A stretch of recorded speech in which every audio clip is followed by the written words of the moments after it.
இந்த திருமுறை எந்த சூழல்ல பாடப்பட்டது? நால்வர் பெருமக்கள் நமக்கு இருக்கிறாங்க. இதே தமிழ்நாட்டுல பிறந்தவங்க தான். இறைவனை வழிபாடு செய்து இன்றைக்கு நாம் அவர்களை வணங்கி கொண்டிருக்கிறோம்.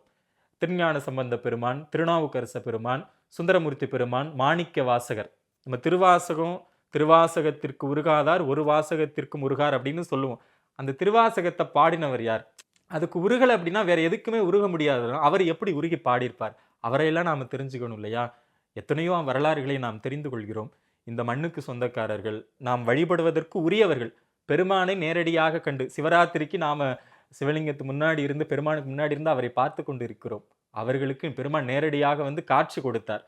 அப்படி நேருக்கு நேராக பாடிய பதிகங்கள் எல்லாம் நம்ம பாடணும் இல்லையா? அந்த பாடல்கள் எல்லாம் பாடணும் இல்லையா? நம்ம அற்புத தமிழ்ல அழகா தேவாரம், திருவாசகம், திருமுறை, பெரிய புராணம் அப்படியெல்லாம் இருக்கு. Sri Gayathri tours and travels 8977732881 உங்கள் கைலாய யாத்திரையை முன்பதிவு செய்யுங்கள்.